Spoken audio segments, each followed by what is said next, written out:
Һаумыһығыҙ, эфирда интервью тапшырыбыз, студияла Гөлсөмә Эштанова.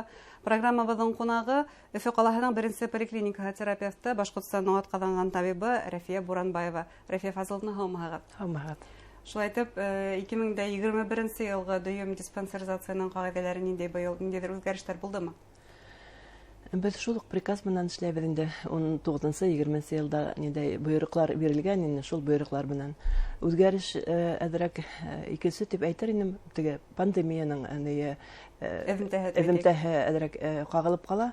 Хәҙер инде бына ул пандемияны еңеп барабыҙ, Аллаға шөкөр. Кәменеләр, күпләп ҡабул итһәк тә ауырыуҙарҙы, аларҙың араһында 1-2 генә положительный результат тип инде килеп сыға. Шуға уйлайым, хәҙер матур итеп эшләй башларбыҙ инде үҙебеҙҙең төп эштәребеҙҙе. Диспансеризация тигәндә, ғөмүмән дауахананы күҙ алдына килтерһәң, һәр ваҡыт сират, ниндәйҙер ҡатмарлыҡтар күҙ алдына килеп баҫа.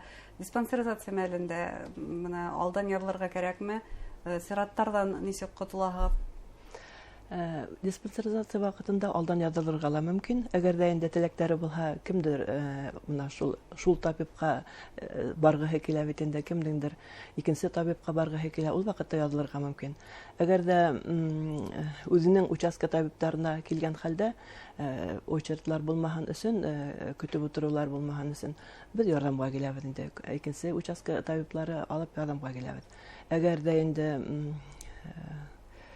яҙылып та нитмәһә, хәҙер бит суббота, воскресенье көндә лә беҙ ҡабул итә башлайбыҙ, диспансеризация үткәрә башлайбыҙ.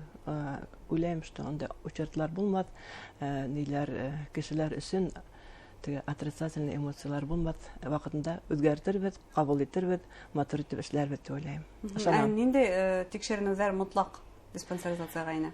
Диспансеризацияға килгәс кеше, иң беренсе беҙ анкета тутыртабыҙ бит инде. Шунан һуң алар киләләр табипҡа, аның буйлығын, буй оҙонлоғон, тән ауырлыҡларын үлсәйбеҙ, билдәренең, ҡыҙҙарҙың, егетләрҙең үлсәп, индекс масса тела бит инде, шуға сығарабыҙ. Һәм анан беҙ нимәне ҡарайбыҙ, иң беренсе хәҙерге ваҡытта күбәйҙе бит беҙҙең шәкәр ауырыуҙары һәм дә ауыр кәүҙә ауырлыҡтары, йәштәр араһында ла бигерәк күп.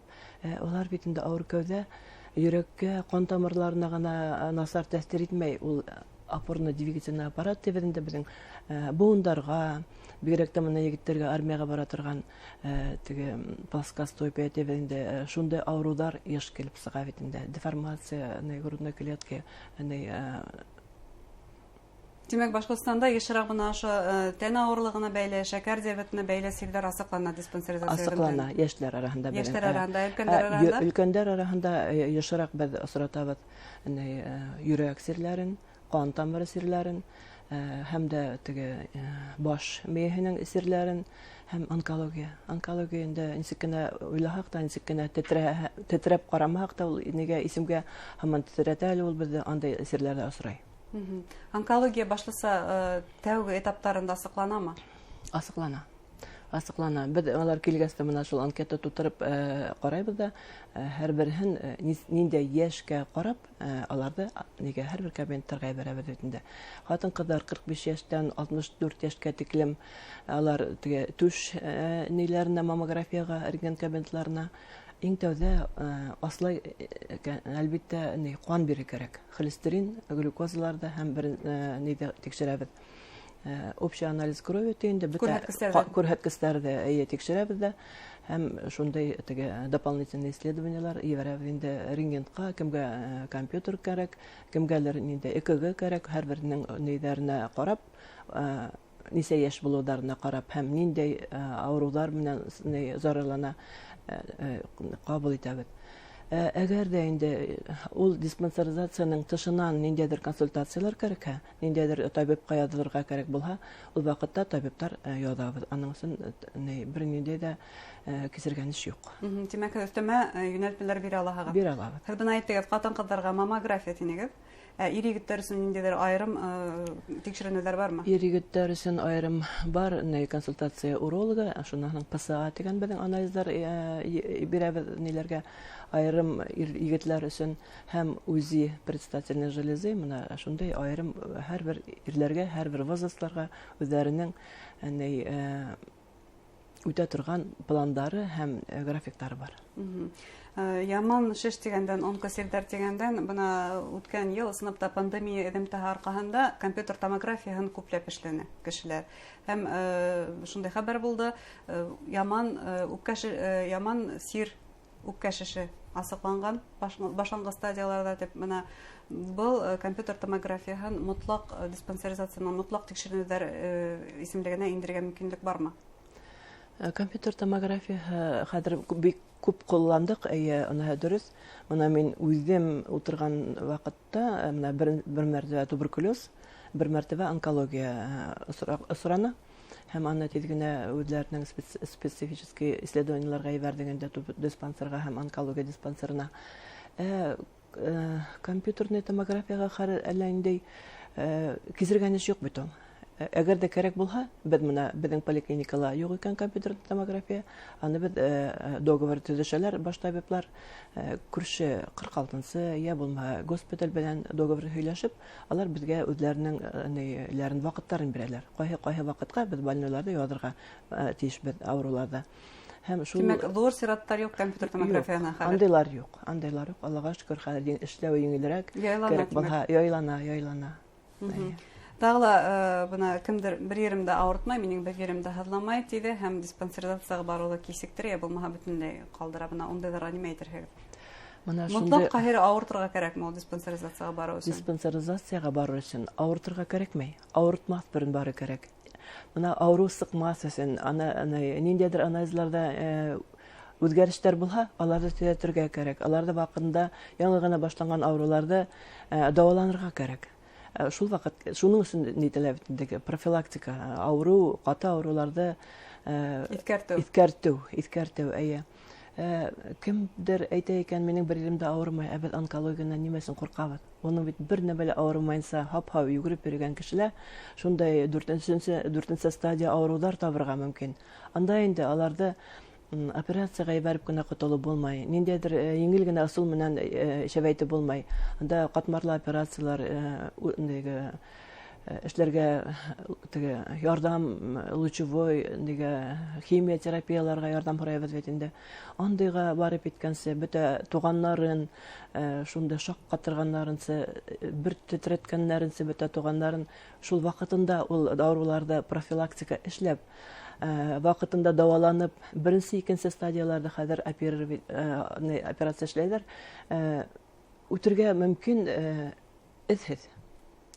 Беҙ аларҙа ҡарайбыҙ, йылына 2 мәртәбә, 3 мәртәбә саҡыртып, анализларын, консультацияларға ебәреп торабыҙ. Бына Аллаға шөкөр, матур ғына итеп йәшәйҙәр.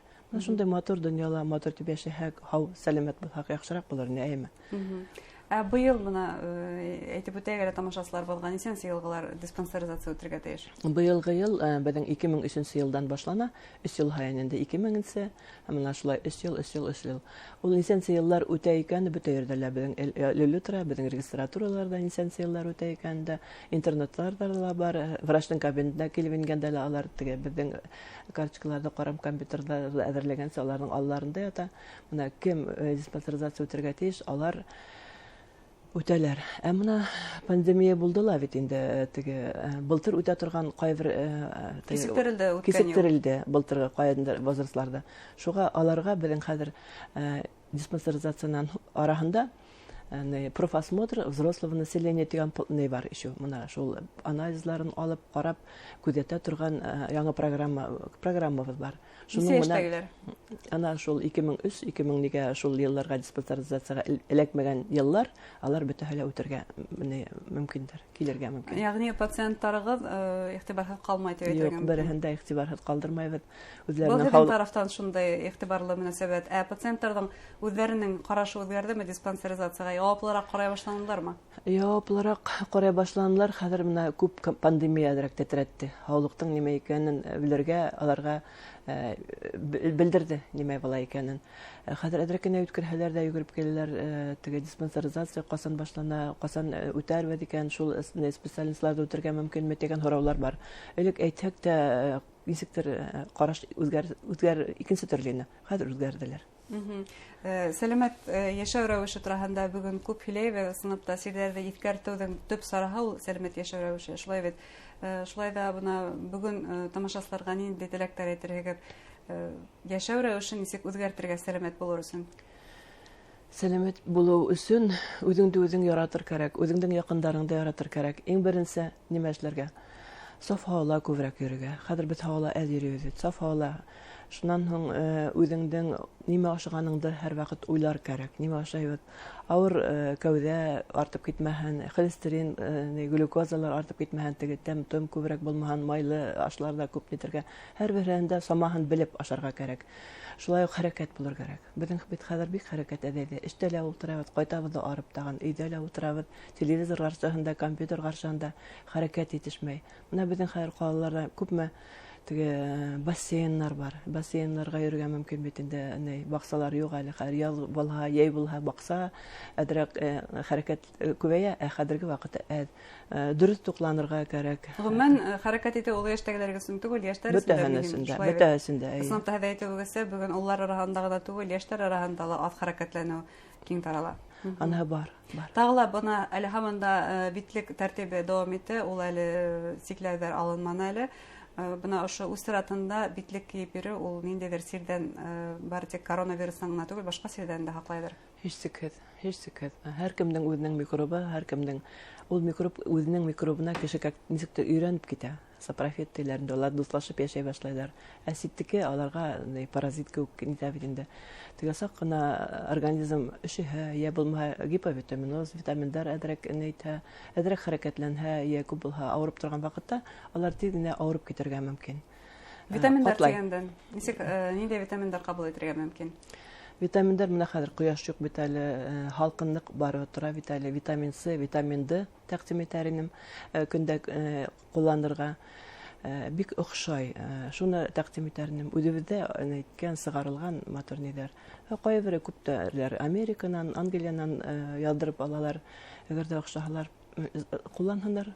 Иң мөһиме үзебезнең ерлектә үскән җимеш-еләктән дә баш тартмаска ла шулай бит. Шулай дип уйлыйм, мин дә шундай нидәмен. Рәхмәт. Уйдамын. Яхшы кәңәшләрегез өчен һәм яхшы әңгәмәгез өчен.